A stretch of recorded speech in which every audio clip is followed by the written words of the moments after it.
a tous une vocation commune qui est d'aimer, d'apprendre à aimer autant Dieu que les hommes. Ce but ultime du chrétien, cette vocation du chrétien, il y a plein de petits moyens selon la volonté de Dieu pour vivre cette grande vocation du chrétien qui est d'aimer. Pour moi, de base, quand on dit vocation, c'est tout ce qui est vraiment religieux, en mode les prêtres, les religieuses, toutes ces personnes. Notre vocation, elle dépend de notre désir profond. Et ça, faut être bien sûr de ça. Et en même temps, notre désir profond, il est profondément lié à la volonté de Dieu.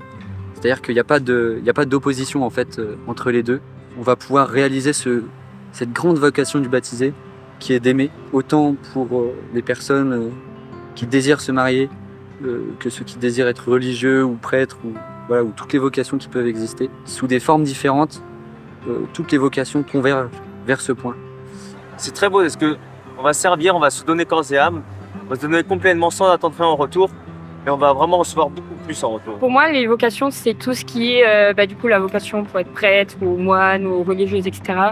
Mais c'est aussi la vocation, je sais pas, pour le métier futur. Puis même la vocation principale, c'est quand même d'être saint, enfin de tout faire pour être saint en tout cas. Pour moi, les vocations, ça m'évoque surtout la question de se poser qu'est-ce que Dieu a choisi, va choisir ou comme chemin pour nous en tout cas. Donc pour moi, les vocations, c'est important d'en parler, d'en discuter, de se poser la question. Il y a l'amour vocationnel, comme j'aime bien l'appeler, celui du choix de la vocation, donc que ce soit le sacerdoce, la vie religieuse ou la vie maritale. Et être chrétien, c'est aussi s'enraciner justement dans un choix, dans une vocation posée, construite, établie avec le Seigneur et qui est censé nous rendre heureuses et nous faire porter du fruit en abondance.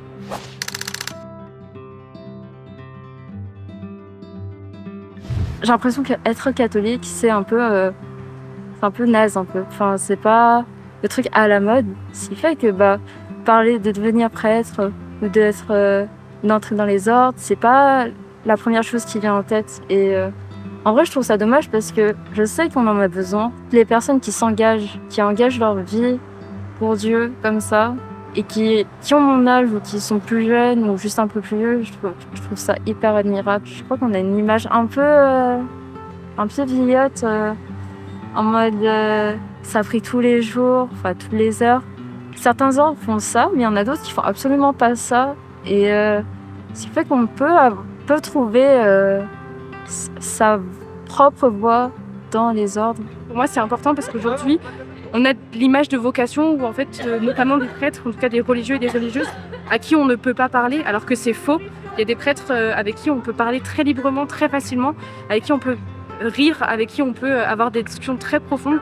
Et donc je pense qu'il y a aussi cette dimension-là dans les vocations, c'est en fait de mettre la bonne image dessus et de vraiment de communiquer sur comment parler à un prêtre et comment se sentir libre de parler à un prêtre comme on en a envie.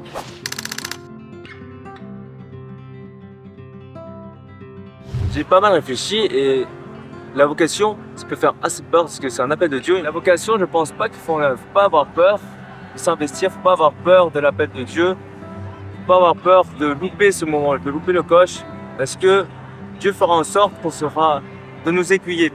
Pour moi, toutes nos chansons sont d'un côté. Dieu fera en sorte, s'il nous appelle, de nous mettre sur la bonne voie. Il n'y a pas à avoir peur de louper un appel de Dieu. Je pense qu'il n'y a pas que les religieux, en tout cas ceux qui voudraient rentrer dans les ordres, qui vont à se poser cette question. On doit tous se poser cette question. Et je pense que c'est plus facile pour certains que pour d'autres. Mais il faut se poser la question. Je pense qu'il n'y a pas assez de publicité en mode. On ne dit pas ce qu'il faut faire pour entrer dans les ordres. C'est pas qu'il faut une propagande, mais il faut nous informer pour qu'on puisse avoir l'opportunité au moins d'y penser, d'y réfléchir. Il n'y a pas assez de lumière sur ce que les religieux et les religieuses font. On n'est pas assez au courant de ce qui se passe à l'intérieur pour pouvoir dire oui et s'engager. Vous avez peut-être repéré ma petite croix. J'ai été en propédeutique cette année à Paray-le-Monial. J'étais envoyé par le diocèse de Lyon. Dans ma vocation actuelle, on va dire de chrétien, tout en cheminant vers le sacerdoce, mon objectif, c'est de montrer aux gens à quel point Dieu nous aime. Et c'est très intéressant d'ailleurs parce qu'au fil des discussions, on approfondit aussi notre foi. Donc c'est très riche. Ouais, c'est par plein de de petits moyens et aussi apprendre à discerner pour les toutes petites questions pour ensuite réussir à discerner pour de plus grandes questions et pour notre vocation dans le monde. Les journées mondiales de la jeunesse ont une certaine réputation au niveau de la vocation maritale. Mais on est surtout là en réflexion et en cheminement. Mais bon, enfin voilà.